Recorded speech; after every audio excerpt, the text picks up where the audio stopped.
지난주인가요? 제가 설교 시간에도 말씀을 드렸지만 작년 성탄 예배를 온라인 예배로 드리면서 시온 찬양대 한 열 몇 분 그분들과 함께 이 본당에 예배를 드릴 때에 내년 성탄절은 우리가 함께 모여 예배 드릴 수 있을 것이라는 그런 생각을 했었습니다. 오미크론 변이 바이러스로 인해서 올해 성탄절도 온 교우들이 다 함께 모여서 예배를 드리지는 못하지만 그래도 이 숫자만이라도 함께 모여서 예배할 수 있는 것이 또한 얼마나 감사한지 모르겠습니다. 이 시간 각 가정에서 또 우리 구주 예수님의 탄생을 축하하며 예배하는 모든 성도님들 위에도 우리를 위해 이 땅에 오신 우리 구주 성탄의 기쁨이 차고 넘치시기를 주님의 이름으로 축복합니다. 창세기부터 요한계시록까지 신구약 성경 전체의 주인공이 예수 그리스도라는 사실은 너무나도 분명한 사실이죠.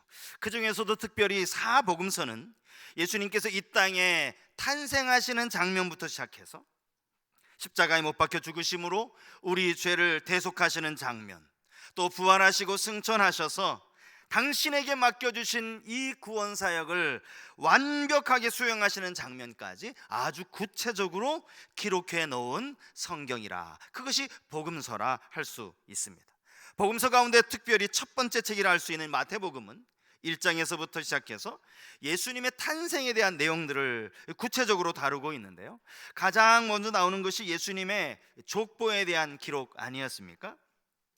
그리고 동정녀 마리아에게 성령으로 잉태되었다는 이 사실을 앞으로 남편 될 요셉에게 미리 알려주시는 그 내용들이 기록되어져 있었습니다. 2장으로 넘어오면서는 이제 예수님의 탄생을 축하하려고 찾아온 동방박사들에 대한 이야기가 나오는데, 오늘 우리가 읽은 본문입니다. 성탄절 아침 함께 읽은 말씀을 가지고 유대인의 왕으로 나신 예수님에 대해 함께 살피면서 은혜를 나누기 원합니다. 예수님을 가리켜서 유대인의 왕으로 나시니라고 말한 사람이 누구라고 되어 있습니까? 본문 2절 말씀에 동방에서 온 박사들이라고 되어 있습니다. 이들은 하늘의 별을 관찰하는 사람들이었습니다. 여기 박사라는 이 말은 원어적으로 보면 마술사 이런 뜻도 가지고 있는데요, 사실은 그 당시에 꽤 유명한 천문학자라고 말할 수 있습니다. 점성술에 아주 상당한 식견을 가지고 있는 현자들이었다라고 말할 수 있는 것이죠. 매일 밤마다 하늘을 보면서 별을 관찰하는 중에 조금 이상한 별을 하나 발견하게 된 겁니다. 그리고는 그 별을 보고 지금 예루살렘까지 찾아온 것이죠. 동방이라는 이 단어는 특별히 어떤 한 지명이라든지 나라 이름이 아니라 말 그대로 방향을 의미하는 겁니다. 저 동쪽을 의미하는 그런 말이죠. 이스라엘의 동쪽, 아마도 학자들은 페르시아 근방이었을 것이다, 이렇게 이야기를 하는데요, 분명한 것은 그 동방에서부터 예루살렘까지 거리가 상당히 먼 거리였다라는 사실입니다. 그 당시 낙타와 같은 그런 이동 수단을 가지고 이동했다라고 가정을 해 보았을 때 그들이 동방에서 예루살렘까지 도착하려면 최소한 2-3달은 걸렸을 것이다, 이렇게 이야기를 하는 겁니다. 여러분, 2-3달 결코 쉽지 않은 여정 아닙니까? 동방의 박사들은 모두 몇 명이었을까요? 3사람입니까? 대답을 안 하시는 거예요. 아니죠. 정답은 알 수 없다입니다. 그들이 황금과 유향과 모략 이 3가지 예물을 드렸다고 해서 박사들도 3사람이었을 것이다, 이렇게 사실은 가정하는 것뿐입니다. 우리가 예전에 부르던 그 통일 찬송가의 가사를 보면 동방박사가 3사람이었다고 되어 있습니다. 여러분 아십니까? 이 찬송이 개편이 되면서 가사가 수정이 됐어요. 동방박사 3사람 귀한 예물 가지고, 116장 이 찬송이요, 지금은 동방에서 박사들 귀한 예물 가지고 이렇게 바뀌었죠. 찬송가 123장 저들밖에 한밤중에라는 이 찬송가에도 4절이 동방박사 세 사람이 아침부터 죄송합니다. 불쾌하게 해드려서 참 죄송합니다. 여기 이 구절이요 바뀌었어요. 이게도 동방에서 박사들이 이렇게 바뀌어졌습니다. 사실은 아기 예수님께 경배하러 찾아온 동방박사가 모두 몇 명이었느냐, 뭐 그거를 아는 것은 그리 중요한 것이 아닙니다. 정말 중요한 것은요, 그들이 그 멀리 동방이라는 지역에서부터 별 하나만 가지고 그것만 쳐다보고 멀리 예루살렘까지 찾아왔다라는 사실입니다.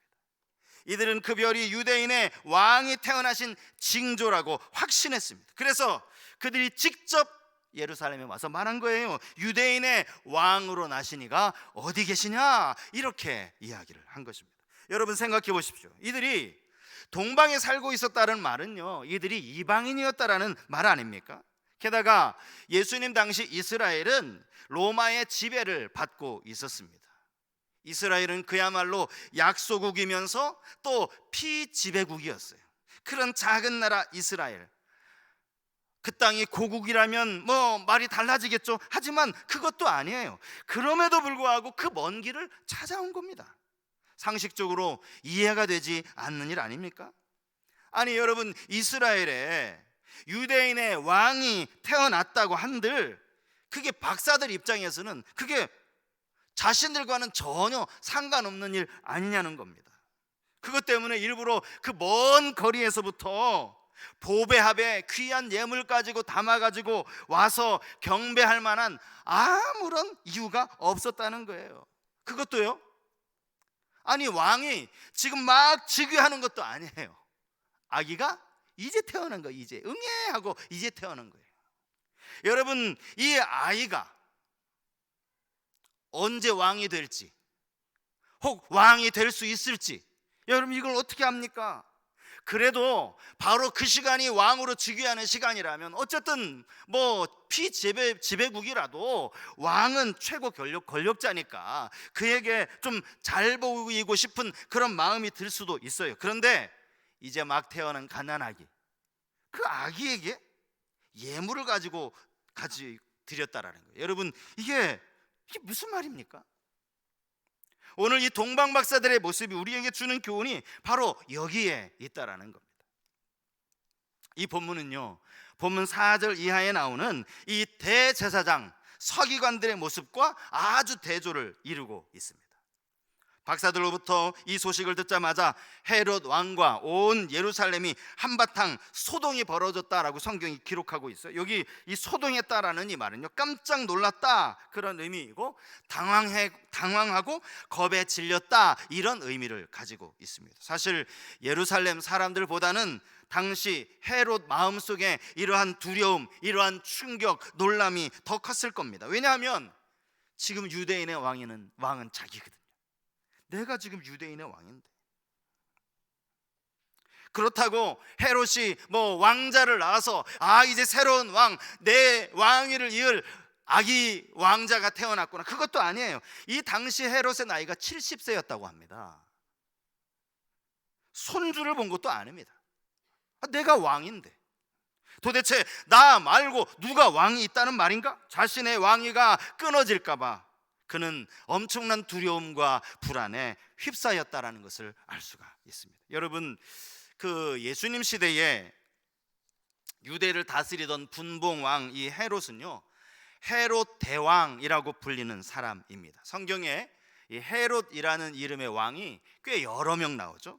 이 여러 명이 나오는데 그 왕들은요, 이 헤롯 대왕의 아들이거나 혹은 손자이거나, 그래서 오늘 이 본문에 등장하는 이 헤롯은 헤롯 왕가의 시조라고 할 수 있는 헤롯 대왕 이렇게 부르는 겁니다.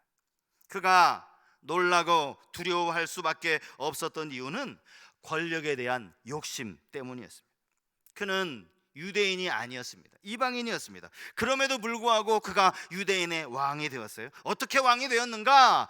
로마 황제에게 잘 보여서, 같은 아첨을 떨어가면서 그렇게 왕이 된 겁니다. 그러니 자신이 언제 왕위에서 잘릴지도 모르는 상황이죠.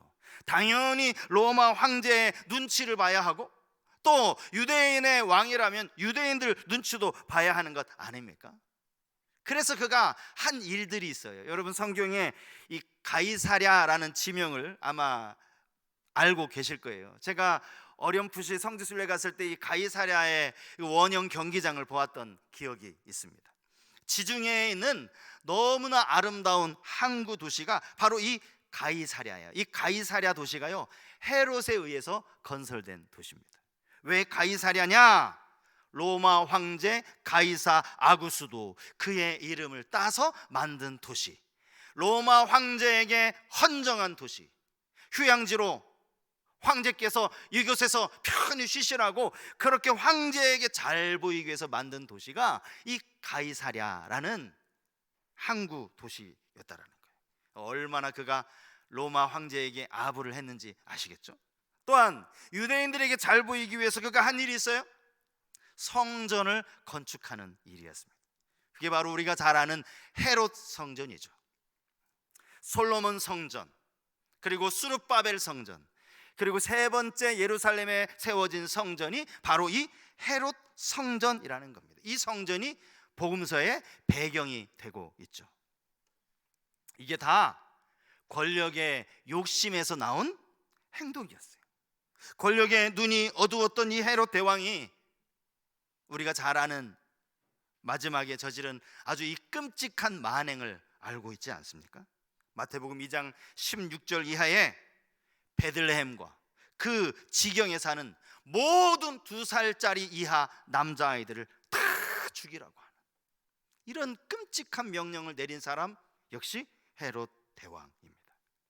이 헤롯이요, 박사들의 이야기를 듣자마자 지금 급하게 누군가를 호출을 했어요. 그 호출한 사람이 누군가 보니까 당시 대제사장들과 서기관들이었습니다. 그들에게 다급하게 묻습니다. 도대체 그리스도가 어디서 나겠느냐? 이 질문에 대한 즉각적인 답이 나오는데요, 본문 5절과 6절 말씀입니다. 이르되 유대 베들레헴이오니 이는 선지자로 이렇게 기록된 바, 또 유대 땅 베들레헴아 너는 유대 고을 중에서 가장 작지 아니하도다. 내게서 한 다스리는 자가 나와서 내 백성 이스라엘의 목자가 되리라 하였음이니이다. 4절 마지막 부분에 나오는 동사가 무르니라고 되어 있고요, 5절에 가장 먼저 나오는 동사가 이르되입니다.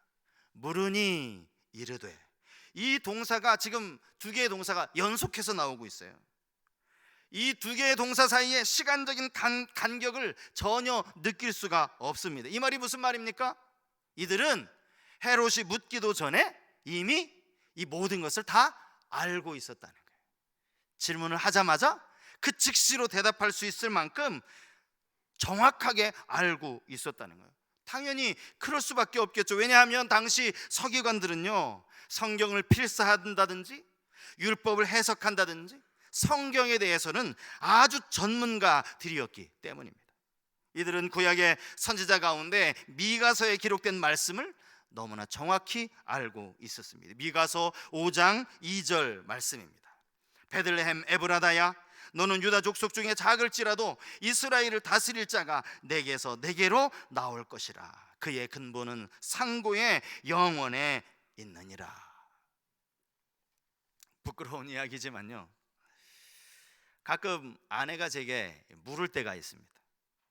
성경에 이런 구절이 있는데 혹 이거 성경 어디에 나오는 말씀이냐고 제게 찾아와서 물어요. 얄밉습니다.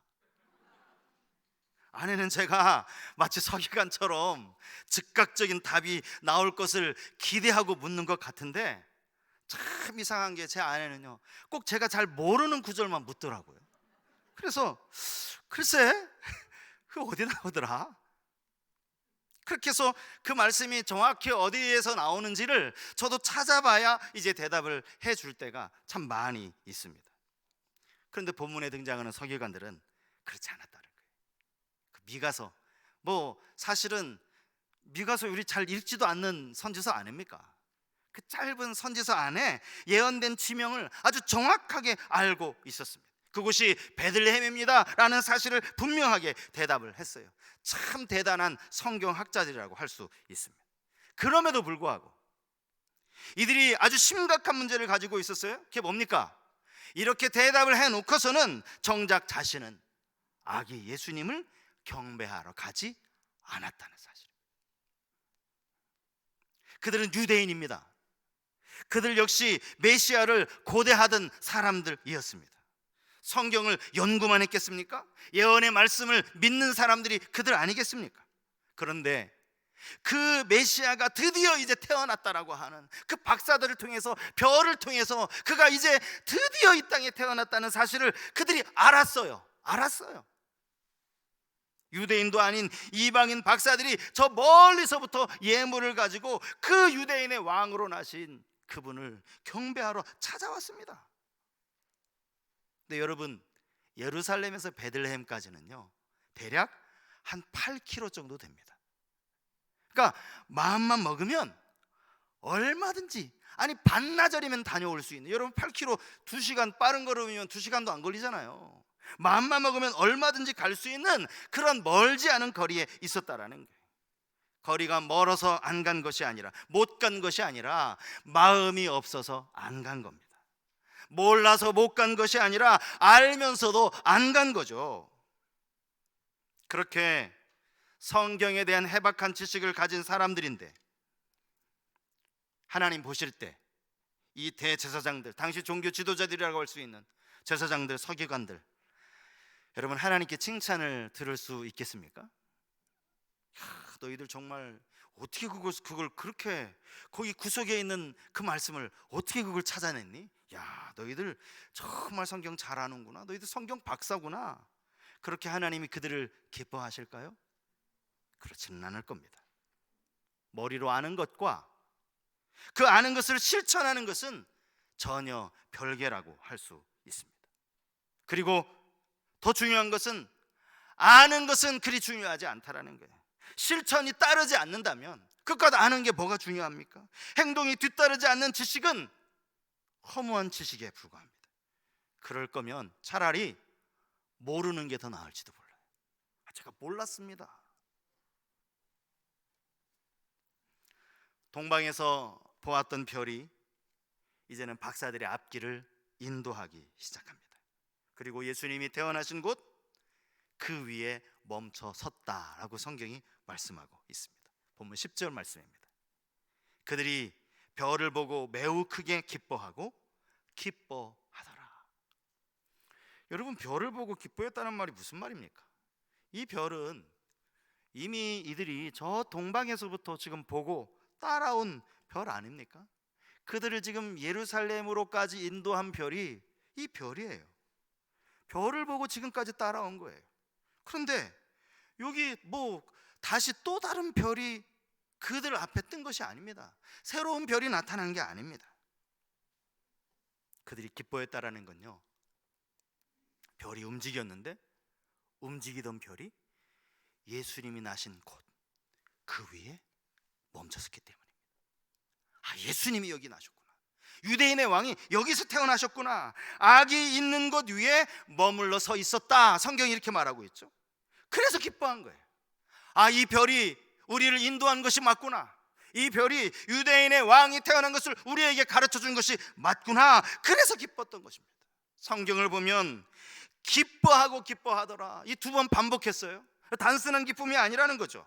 어쩌면 그들의 기쁨은 아기 예수님을 직접 보았을 때, 그들의 눈으로 보았을 때 아마 최고의 기쁨이 되었을지 모릅니다.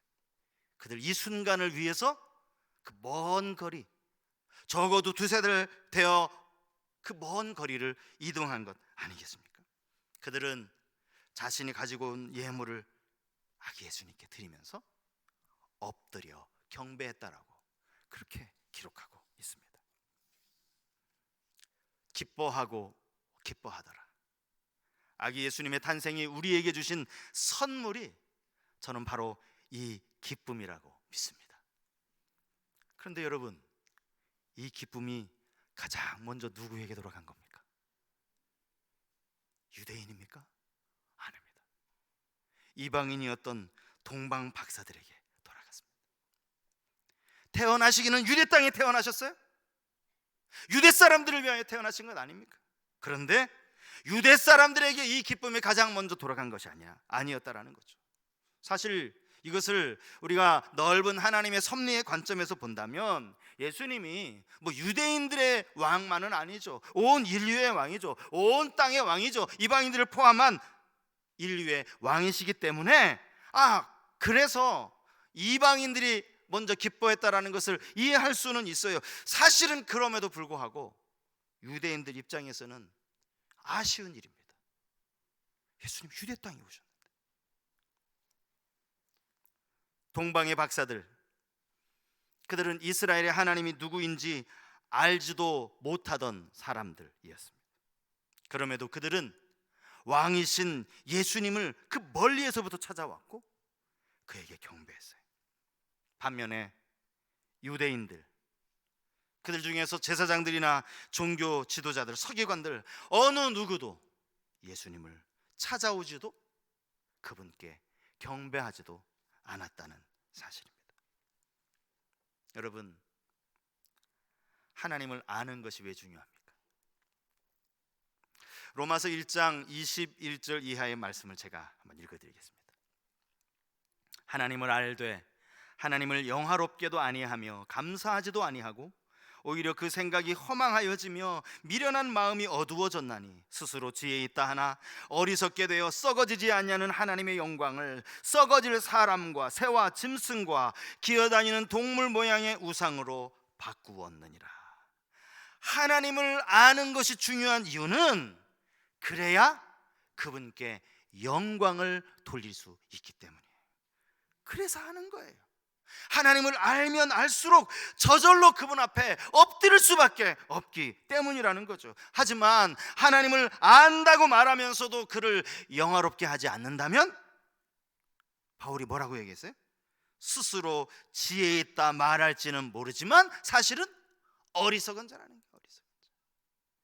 성경 머리로 알고 안다고 해서 지혜가 아니라는 거죠. 영화롭게 할 때 그 지혜가 진짜 지혜라는 거예요.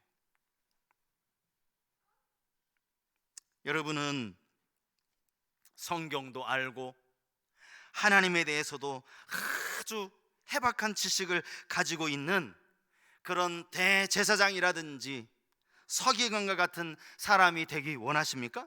아니면 비록 하나님을 잘 알지는 못하지만 그가 유대인의 왕이라는 사실 하나만으로 그에게 찾아와서 경배했던 동방 박사들과 같은 사람이 되기를 원하십니까? 어떤 성경학자가 마태복음 2장을 가지고 이런 글을 썼어요. 제가 한번 읽어드리겠습니다. 박사들은 유대인의 왕을 보기 위해 수천 마일을 여행했다. 마침내 그분을 발견했을 때 그들은 기쁨과 경배, 예물로서 응했다. 이는 오늘날 사람들이 흔히 주님께 나아가는 태도와 아주 다르다. 어떤 이들은 하나님께서 우리를 찾아오시고 자신에 대해 설명하시며 자신이 누구인지 입증하고 우리에게 선물들을 주시기를 기대한다. 그러나 참 박사들은 오늘날도 여전히 그들이 무엇을 얻을 수 있는지에 대해서가 아니라 그분이 누구신가 알고자 예수님을 찾고 경배한다. 과연 우리는 주님이 우리를 위해 이 땅에 오셨다는 사실 그 하나만을 가지고 그분께 감사하며 경배할 수 있습니까? 아니면 주님이 우리 삶에 뭔가 좀 복도 좀 주시고 은혜도 좀 부어주시고 내 삶의 길도 좀 형통케 해주시고 그런 어떤 선물을 받고 나서야 그에 대한 반응으로 경배할 수 있습니까? 우리는 성탄의 의미를 깊이 돌아보아야 합니다. 여러분, 동방의 박사들 그들이 원한 건 아무것도 없었습니다. 예수의 어머니 마리아에게 우리가 지금 당신의 아들 이 유대인의 왕에게 이 세 가지나 귀한 예물을 드렸으니까 우리 꼭 기억해 달라고, 이 아기가 왕으로 즉위하면 꼭 우리 불러달라고, 우리 좀 더 좋은 곳으로 갚아달라고 그렇게 이야기하고 떠났다는 구절을 찾아볼래야 찾아볼 수가 없습니다. 그것 때문에 찾은 게 아니거든요. 그들은 그저 기쁨으로 예물을 드리고 돌아갔어요. 그들이 드린 예물이 그냥 시시한 예물이 아니에요. 여러분, 이 예물 하나하나가 갖는 의미를 아마 이미 많이들 알고 계실 겁니다. 황금, 그리스도의 영원한 왕권을 의미하면서 얼마나 값진 보물입니까? 유향, 그리스도의 거룩과 신성을 의미하는 것이죠. 모략, 장차 이루어질 그리스도의 순환과 죽음을 상징하는 것 아닙니까? 그 귀한 예물을 보배합에 담아가지고 온 동방박사들이 원했던 것, 그것은, 그들이 원했던 것은 단지 아기 예수님께 경배하는 것, 그것 말고 다른 거 하나도 없었습니다.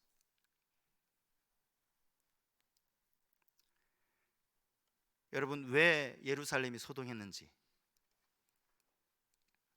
헤롯은 그렇다 치더라도 예루살렘도 소동을 했다라고 나오잖아요. 예루살렘은 도대체 무엇 때문에 소동을 했을까요? 그들이 소동한 이유를 여러분 아십니까? 어쩌면 그 이유는 헤롯이 그 마음에 소동한 것과 똑같은 이유일 겁니다. 내가 내 인생의 왕이었는데, 내가 왕처럼 내 마음대로 살았는데, 나의 주인은 나였는데 왕이 오신다고? 내 인생을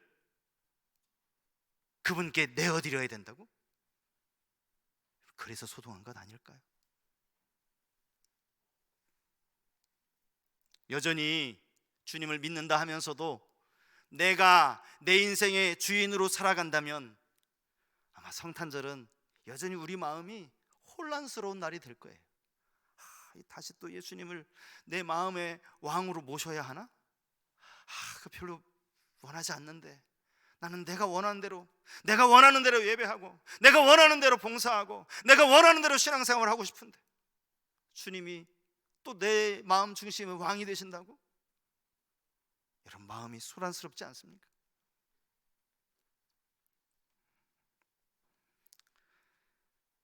코로나로 인해 온 나라가 정말 소동하는 가운데 2021년 우리가 성탄절을 맞이하게 되었습니다.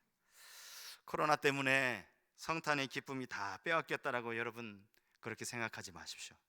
동방 박사들은 예수님께, 그 어머니에게 무슨 약속을 받았기 때문이 아니라 단지 그분을 뵐 수 있는 것만으로도 기뻐했다라고 그렇게 말씀하고 있어요. 주님을 내 인생의 왕으로 모셔드릴 때 우리에게 이러한 기쁨이 넘치게 되는 줄 믿습니다. 여러분, 이 기쁨을 소유하시고 성탄을 보내시는 우리 귀한 성도님들 되실 수 있기를 주님의 이름으로 축복합니다.